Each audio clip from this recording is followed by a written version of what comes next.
श्रीमद् कुंज व्याणे नमः। श्री स्वामी हरिदास विजय तेतराम परम विरक्त तथा ब्रह्मनिष्ठ संत पूज्य उड़िया बाबा जी महाराज अपने सत्संग में उपदेशों में संत महात्माओं तथा ग्रस्त जनों को अपना एक एक क्षण भगवत भक्ति तथा सत्कर्मों में लगाने की प्रेरणा दिया करते थे। वे कहा करते थे कि मानव योनि अनेक जन्मों के संचित पुण्यों से प्राप्त होती है, अतः मानव को एक एक पल एक एक क्षण शास्त्रानुसार व्यतीत करके अपने जीवन को सार्थक करना चाहिए। देश के मूर्धन्य संत महात्मा समय समय पर पूज्य बाबा का सत्संग करने, उनका मार्गदर्शन प्राप्त करने के लिए कर्णवास बुलंदशहर में श्री गंगा जी के किनारे स्थित उनकी कुटिया में पधारा करते थे। वे संतों और ग्रस्त जनों के बीच प्रवचन करते थे और उनकी जिज्ञासाओं का समाधान भी करते थे। पूज्य श्री उड़िया बाबा जी महाराज प्रायः कहा करते थे कि जो अभ्यास में जीवन बिताता है, जिसकी जीवनचर्या शास्त्रोक्त है, उसका लोक परलोक में कल्याण होता है। एक दिन उन्होंने प्रवचन में कहा कि जिसने अभ्यास में जीवन बिताया है, उसी ने परम दिव्य पुरुष की प्राप्ति की है। अतः संत महात्मा हो या ग्रस्त, सभी को आदर्श जीवन यापन करने का अभ्यास करना ही चाहिए। श्रद्धा, भक्ति, नम्रता, उत्साह, धैर्य, मिताहार, आचार, शरीर, वस्त्र और गृह आदि की पवित्रता, इंद्रिय संयम और सदाचरण का सेवन तथा कुसंग का सर्वथा परित्याग, ये सब सद्गुण की वृद्धि करने वाले हैं।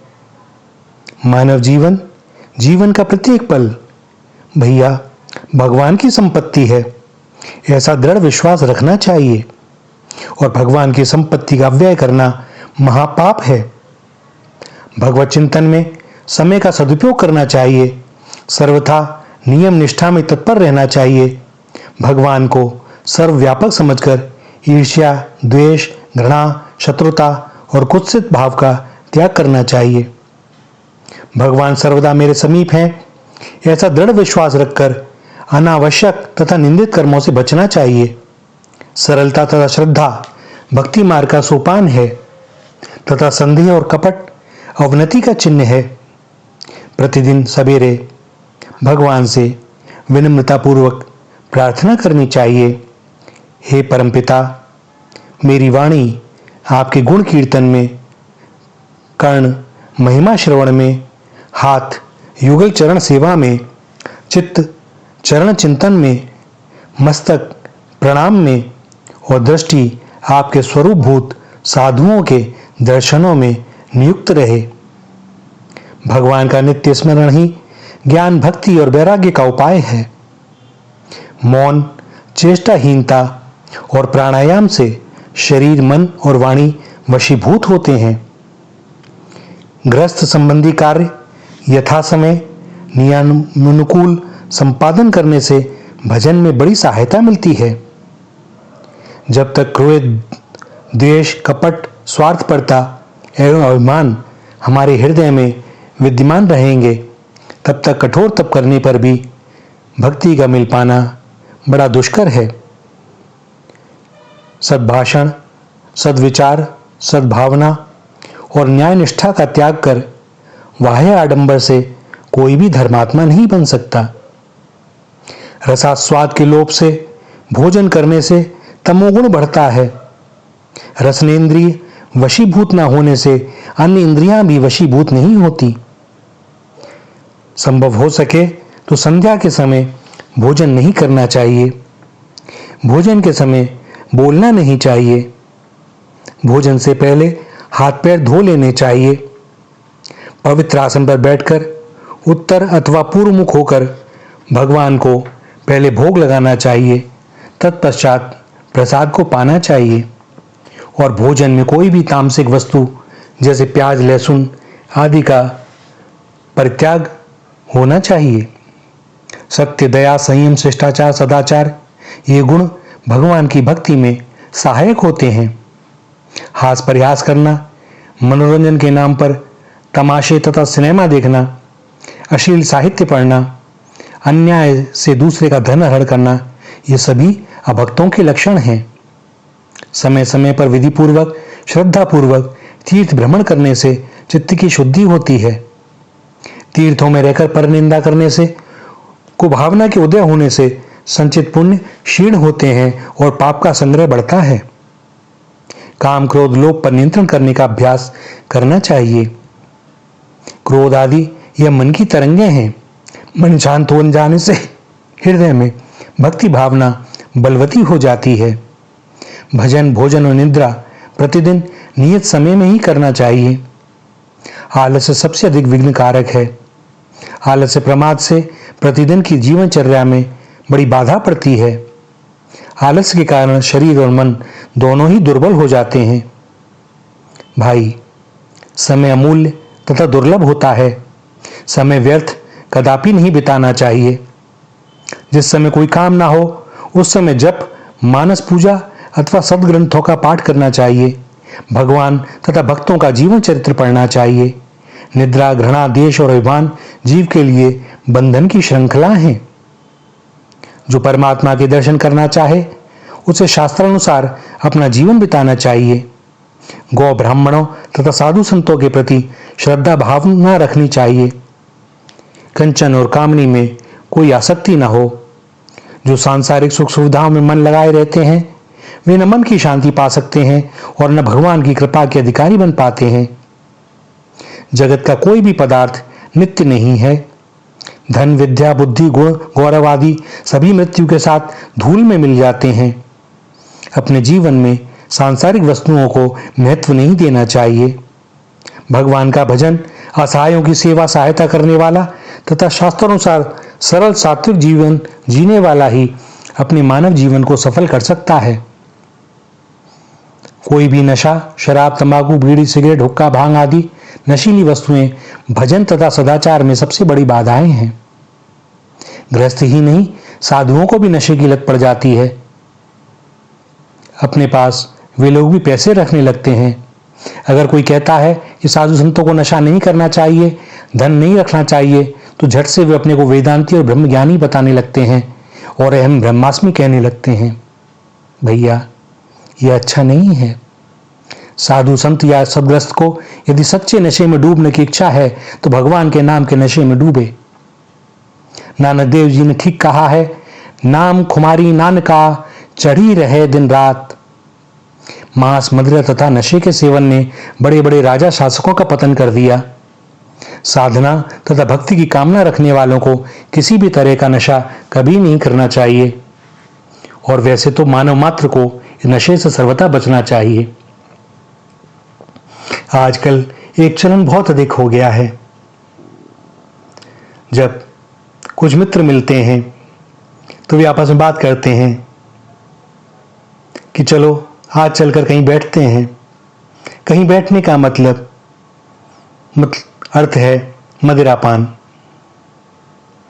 या मांस का सेवन। और अचानक कोई कह उठता है, नहीं नहीं, आज नहीं, आज मंगलवार है, आज शनिवार है। दास ने कई बार लोगों के मुख से यह वाक्य सुने हैं और बड़ी हंसी आई।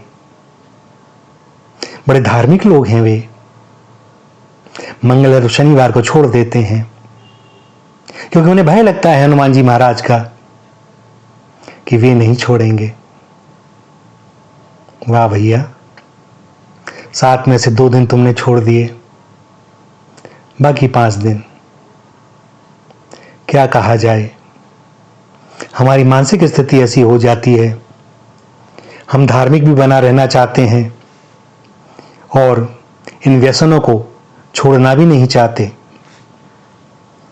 भगवान की न जाने कैसी लीला। खैर, पूज्य उड़ियाजी बाबा महाराज प्रायः गंगा के पावन तट पर कुटिया में रहकर साधना किया करते थे। उस युग के महंत संत स्वामी श्री उग्रानंद जी महाराज हीरादास जी महाराज, स्वामी शास्त्रानंद जी महाराज, पूज्य श्री हरि बाबा जी महाराज आदि पूज्य बाबा के अनन्य श्रद्धालु जनों में थे। संत प्रभुदत्त ब्रह्मचारी पर उड़िया जी महाराज की बड़ी अनूठी कृपा थी। स्वामी करपात्री जी महाराज प्राय नरवर में पढ़ते समय पूज्य बाबा का सत्संग किया करते थे। स्वामी अखंडानंद सरस्वती जी महाराज प्राय पूज्य बाबा के साथ महीनों महीनों रहकर सत्संग किया करते थे। पूज्य स्वामी अखंडानंद जी महाराज ने एक लेख में लिखा है कि पूज्य उड़िया बाबा ने विरक्त संतों की जीवनचर्या के विषय में कहा था कि वे रोटी के सिवा कुछ न मांगें, चाहे मर जाएं, जितना हो सके तितिक्षा करें, सहन करें, कोई कितना ही दुख दे आनंद पूर्वक सहें, संसार से वैराग्य और साधन से प्रेम करें, किसी को कोई औषधि न बताएं, कितना भी चमत्कार हो अपने लक्ष्य से न हटें, कामनी और कंचन का कोई संबंध न रखें, किसी प्रकार का नशा न करें, व्यर्थ प्रलाप का सर्वथा त्याग कर दें। साधु को न तो भिक्षा की चिंता करनी चाहिए और न संकल्प करके किसी खास द्वार पर ही जाना चाहिए। भिक्षा का अन्न सोम अन्न है, इसके बराबर शुद्ध कोई अन्न नहीं है। रुपया पैसा लेने से साधु का तप क्षीण हो जाता है, तप का नाश हो जाता है। अगर रुपये पैसे की ही इच्छा है तो गृहस्थ में क्यों ना रहे तथा कार्य क्यों ना करे। माया, मंदिर, स्त्री, धरती और व्यवहार ये संतन को तब मिले कोपे जब करतार। जब भगवान का कोप होता है तभी साधु को ये वस्तुएं मिलती हैं। जिस साधु पर भगवान की कृपा हो तो ये संसारी वस्तुएं उसे कदापि न मिलेंगी।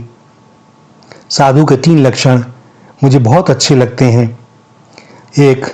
जीवन भर कामनी को कभी स्वीकार न करे। 2. कंचन को स्वीकार न करे और ये यात्रा के लिए, खाने के लिए, वस्त्र के लिए भी किसी से कुछ ना ले। साधु यदि पैसा अपने पास रखेगा तो अपने साधु धर्म से गिर जाएगा। 3. साधु को हर पल भगवान का चिंतन करते रहना चाहिए। एक जगह न रहकर, घूमते रहकर धर्म, भगवान की भक्ति, सदाचार तथा सेवा, परोपकार का उपदेश देते रहना चाहिए। किसी व्यक्ति विशेष के प्रति मोह या ममता नहीं रखनी चाहिए। इस प्रकार के उद्गार बाबा श्री उड़िया जी महाराज के थे और उन्होंने बताया गृहस्थ की रहनी कैसी हो, विरक्त की रहनी कैसी हो, साधु की रहनी कैसी हो, और यह सब शास्त्रोक्त है। हम जिस प्रकार भी रहें, शास्त्रोक्त नियमों के अनुसार अपने जीवन में इन सिद्धांतों का पालन करें। यह सब अत्यंत आवश्यक है चित्त की शुद्धि के लिए, क्योंकि जब तक चित्त शुद्ध नहीं होगा, इंद्रियों पर संयम नहीं होगा, भगवान की अनवरत कृपा हमारे ऊपर होते हुए भी उसका अनुभव हमें नहीं होगा। तामसी वस्तुओं का भैया त्याग करना ही होगा। यह शरीर में विचित्र प्रकार के हार्मोन पैदा करती हैं। कहने को तो लोग कहते हैं कि भैया प्याज लहसुन में बड़े औषधीय गुण हैं, और भी चीजों में वो गुण गिना देते हैं। जिसकी जैसी मति, जैसी सम्मति।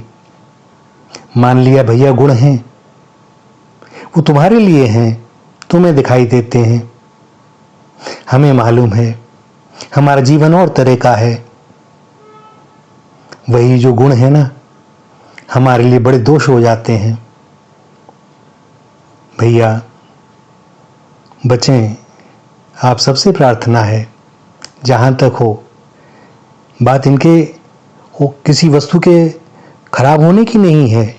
भगवान ने कोई भी वस्तु बनाई है तो उसमें गुण दिए ही हैं, किंतु हमारे जीवन का लक्ष्य कैसा है, हमारा साधना पथ कैसा है, हमको जाना कहाँ है, इसके अनुरूप ही हमें उन वस्तुओं के साथ व्यवहार करना है अथवा उनसे दूरी बनानी है।